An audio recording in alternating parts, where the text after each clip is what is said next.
Hey everyone, it is the Dinglemancer here, and today I've got a chill tutorial for you where we're going to build an environment in Octave, my cross-platform 3D game engine that runs on GameCube, Wii, 3DS, among other platforms. Hey guys, before we start, I just wanted to say that I'm not really great at making tutorials, but I want to make a few more in the future. So if you have any feedback and things I can do better, like one thing I know for sure is I can increase the interface scale so it's easier to read, which I forgot to do when I was filming. But if there's anything else that you think that I could do to improve my tutorials, just let me know. And also, I just started a Patreon, and I'm going to keep it simple for now, but this is going to be to support the engine, and there's really only two perks. There is one, being able to vote on the next month's engine feature that I add, and the other perk is to get your name in the credits of Octave when you either go to GitHub, or if you're actually in the editor and you hit the extra tab and go down to credits, your name will be in the credits there. So if you do decide to join the Patreon, I will be forever grateful for your support.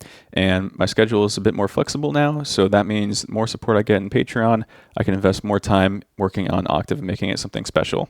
Okay, let's go ahead and get started with the tutorial. So first things first, let's open up the editor. And I'm going to be using a build from source on version 5, but you can follow along with the precompiled version 5. And when we open the editor, we first need to create a project. So let's go File, New Project, browse to wherever you want to put it, right click, new folder, I'm going to call it env tutorial. Click on that to open it and then hit open at the bottom. And here we are. So let's add some assets to the project. I'm going to go down to the assets panel on the bottom left, right click, import asset. I'm going to browse to the assets I want to import. And for this tutorial, I'm going to be using the KayKit Forest Nature Pack, and I'll put a link in the description. And then if we go into the assets, they have 3 different file formats, but I'm going to use OBJ just because it seemed like it was more appropriately scaled, but FBX and GLTF will work also. So I'm going to go OBJ. And before we import any of these assets, we're going to import the texture first, because all of these assets share the same texture. They use a gradient texture, and that's actually pretty convenient for us because all of these can use the same material. So if I right click, go properties, or hit control and click on an asset to bring it up in the properties menu on the right, you're going to see the texture here, and you can see how it's just a very simple gradient, but it is rather large, and this is probably too big to load onto consoles. So let's scale it down. In the LQ downsample factor, if you set it to 2, it'll reduce it by half and put it to 512 by 512, but we can go a little bit lower. So if we go 3, that'd be 256, 4 would be 128 by 128. That's probably fair for this. Then you can click save up here, or right click save, or shift S. Okay, now let's create a material using this texture. You can easily do that by having the texture selected and hitting Control M to create a material. If we go to the properties, you'll see it already has it assigned. And you can also right click and go create asset material light. You want to be using material light for all your materials because that is the only material that works on consoles. So now that we have our material with the texture assigned, we can import all of our assets. So let's go ahead, have the material selected, right click, import asset, and then let's start importing some of these static meshes. And once you have them all selected, just hit open. And you'll notice if we inspect one of these assets, you'll see that it already has our material assigned. And that's because we had it selected before we imported anything. Otherwise, you just have to go assign the material yourself manually afterwards. So there we go. Now, let's create a new scene to instantiate one of these assets. So I'll go File, New Scene. We're going to create just a 3D root node to have that all the meshes will be parented to. So let's go right click, Spawn Basic, Node 3D. And we can right click rename to call it, let's just say Forest. And then we can hit Control S to save the scene, or File, Save Scene. And it'll ask us where to save it. So I'll just keep it in the same directory and I'll call it SC Forest. Let's spawn a tree. So one way to spawn a static mesh is to click on the asset, right click rather, and hit instantiate. It'll pop up right there. And now I'm just going to go briefly over some of the viewport and editor controls that will help you build your level. So first off, to move around, you can hold right click and use WASD like a first person shooter. You can click a node to select it. You can hit F to focus on that node. You can use middle mouse if you hold it down to orbit around your focus point. You can scroll to zoom in and out.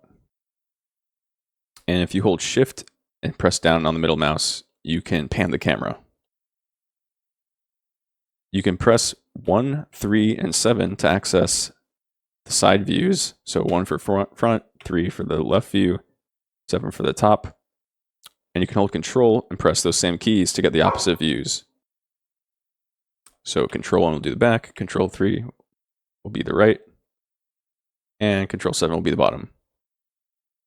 And you can also press 5 to toggle between orthographic view and perspective view. To transform objects, you can press G for grab, R for rotate, and S for scale.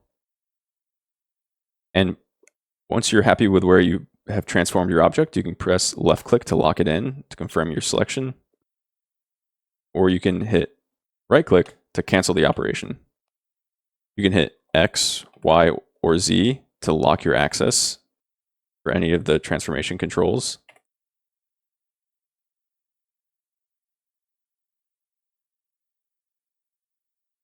To duplicate a mesh or any node or any nodes, you can select them and then hit Control D to duplicate them, and it'll automatically put you into the grab mode. There are a few more ways you can spawn static meshes. So with your mesh selected, you can hit Alt-1, and that'll spawn it and attach it to the root node. You can also do Shift-Q, and that'll bring up the quick spawn menu, and you can select static mesh, which will also spawn your selected static mesh and attach it to the root node. And if you select a mesh, right click on a node and hit Add Basic Static Mesh, you'll see it attaches to the node that you had right clicked. And you can always change the attachment by selecting a node and then right clicking on the other one you want to change it to and hit Attach Selected. And now we change the attachment. Okay, before we start building our level, I just want to briefly talk about collision. And you'll notice that the static mesh nodes we spawn have collision enabled by default, but they don't have use triangle collision enabled. And that's for performance reasons, because if you had a node that was moving around and you had triangle collision on, it would be very slow, extremely unperformant. But for static meshes that don't move in the environment, let's say, it's generally okay to use triangle collision. So for our case here, I'm going to turn on triangle collision. And you can also visualize what nodes have collision enabled by going up to the top and view collision. And you'll see the red wireframe for the objects that do have collision.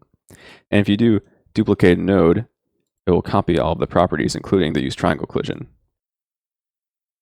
I should also mention collision groups and collision masks right here. So your objects by default will be placed in the second collision group, and their mask will be set to interact with all other groups aside from the second group. And this is done for performance reasons, of course, because if your objects don't need to interact with each other, then you can save a lot of calculations by setting the masking group appropriately so they just don't even attempt to interact with each other.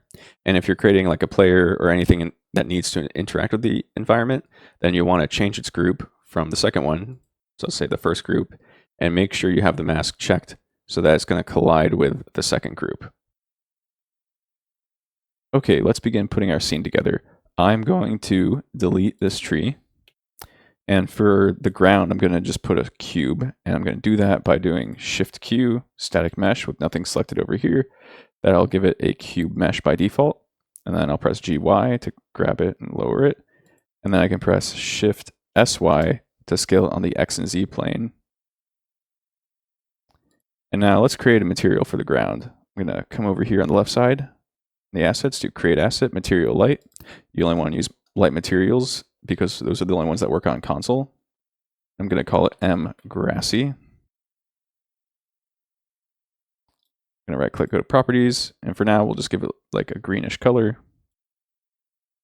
Maybe like that. And then I'm going to click the cube mesh. And with grassy selected over here on the left, I will click this button to assign the material to that slot. And this is going to override it. So the override means it's not the default material assigned to that cube. So if we go to the cube mesh itself, and you can do that by clicking Alt and then clicking this up arrow, it'll show us the engine's static mesh for the cube. And you can see it's using M default. So we're overriding M default with M grassy. So now you can see our green grassy material. But to make it a little bit easier to like see depth and distance, I'm going to put a noise texture on it. So let's first go ahead and save this as it is. Save. And let's go into Krita and just make a really simple noise texture. I'm going to do File, New. I'm going to do 256 by 256. And then we can click this plus, go to Add Fill Layer, click Simplex Noise, check Looping, and sure, that seems fine. Okay, and then also I'm going to lighten it up just a tad bit. So I'm going to do a filter layer. And we'll do levels, which I already have selected here, but it's going to be under Adjust. And I'm going to bring the output up so it's just a little bit brighter because I want to use this to modulate or to multiply the color. I don't want it to be too dark. Okay, so if we press Shift W, we can validate that it is looping, it's repeating. So Shift W, put it back to single file, and file, export, noise.ping. And you can use .png, you can use .jpeg, you can use .tga, and .bmp files. But I'm just going to do .png.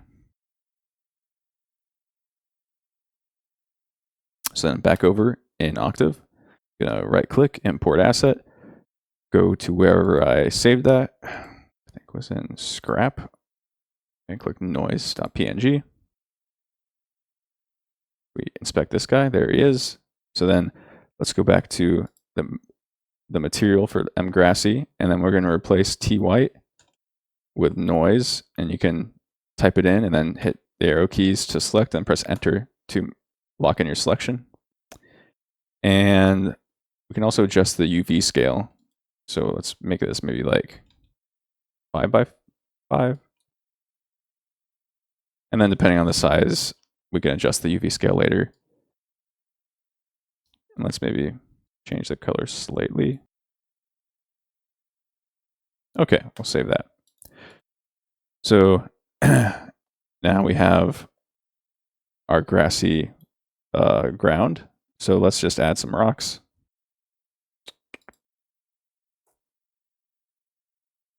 And the cube has collision by default.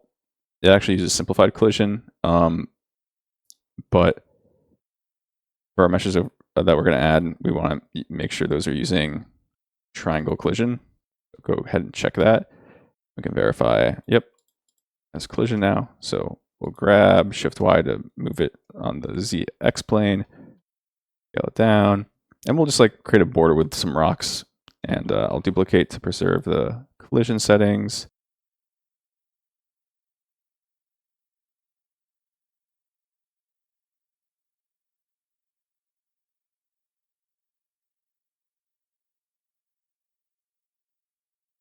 Okay, it's a pretty small level, but you know, it's good enough just for a demo. So maybe let's also add some trees. A little bit claustrophobic, but that's okay.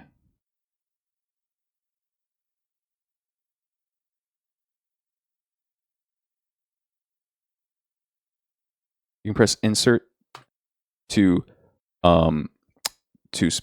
project whatever you have selected onto where your mouse is hovering on. So if you press Insert, you can put the mesh wherever you have selected, as long as that place has collision on it.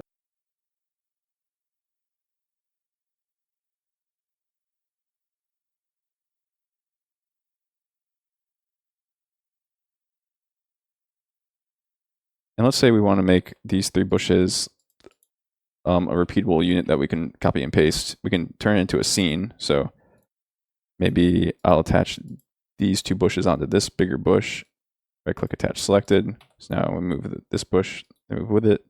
And then we can click this bush and come down here, right click and do capture selected node. I'll make a scene for that, but it doesn't let you name it. So I'll just rename it to SC bush. And yeah, so now that's a scene we can just copy around. And if we change how the bushes are arranged, like if you can right click on the yellow node here. The yellow means that it's linked to a different scene, and green nodes means that those are nodes within a scene that we have linked, so like a subscene. And these green subscene nodes, you can't change the attachment, you can't delete them, but you can change the properties on them. But like if we go over and open this bush scene that we just created, and let's say we add another bush, so now there's 4. We go back to the forest scene, you'll see that they still have 3. And that's because I didn't save it. Ah, okay, I need to save it. Yeah, so now I saved it. You can see that the linked bush scenes have 4 bushes now. Pretty cool. Our lighting. So we actually have no lights in the scene. Let me turn off collision. We have no lights in the scene, but you can still see there is some lighting. So that's happening because we have preview lighting enabled. You can go to view and click preview lighting to toggle it on and off. Once you add a directional light in the scene, then it would get rid of the preview lighting. But preview lighting will show, yeah, as long as you don't have a directional light. But if we go to the scene over here, yours might not have been as bright because I had messed around with ambient color off camera. But you can come here and click set ambient light color, and then put it to whatever you want. And then this is basically the raw color that's applied to everything. If you set it to white, everything's just going to be full bright, full lit. You can make the lighting less harsh by giving it high ambient color and make the lights really not so intense. But I'll just leave it around here, maybe very slightly green. And then let's add a directional light. So you'll do Shift Q, directional light.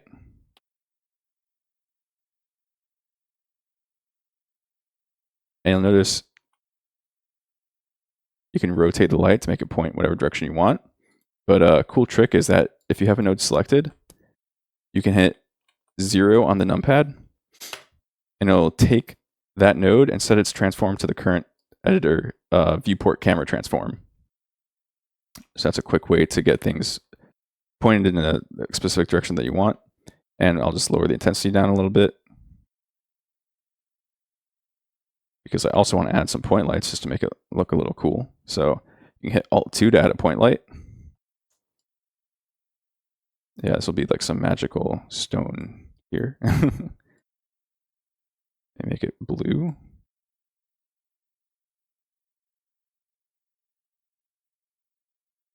You can increase the intensity, although we'll probably only go up to about 2 or 4, depending on your config setting for color scale. But yeah,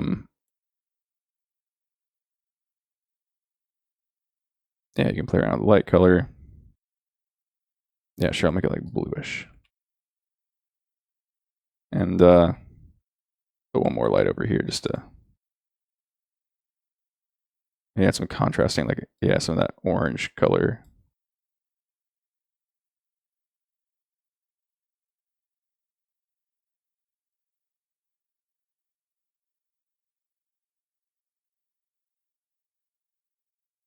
Okay, cool. I'm going to save the scene. And now let's create a character that we can use to run around. By create a character, I mean we're going to use an existing scene in the engine directory. You go into scenes, blueprints, this demo third-person pawn we can use to run around our scene. But first, let's create a new scene. So I can hit Control-N or do File, New Scene. And then this is going to be like the main game scene. So I'm just going to create a basic 3D node here. And then I'm just going to rename this to game. And now I'm going to instantiate that third person pawn. And also the forest. So let's do Shift A. You can go down to scene here. Add the forest. Now our character is kind of big. You could either scale up the forest or scale down the character. For now, I'm just going to scale down the character. That's a little better, but now he is very fast.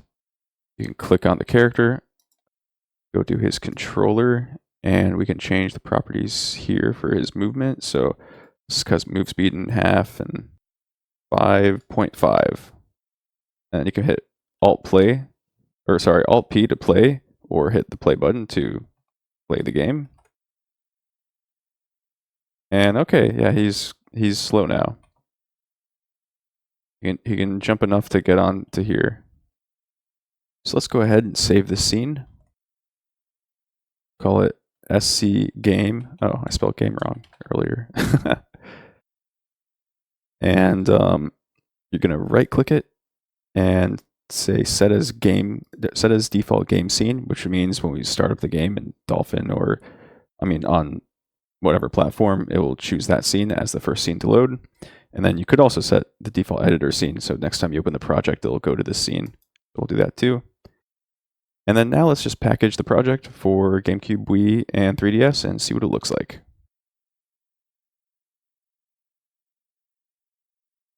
Now this might take more time for you because you'll have to compile the executables. And in order to package for these platforms, make sure you read the README on the GitHub page, and I'll have a link to that in the description. Okay, well, thank you for watching. And if you want to support me, you can like the video and subscribe, or join the Patreon. That would really help. And I will try to get a few more tutorials in the near future. And if you're watching this video in January, we still have Octave Jam 2026 going on. There's still time to join and make a silly, stupid game. So consider that. Okay, peace out. Bye.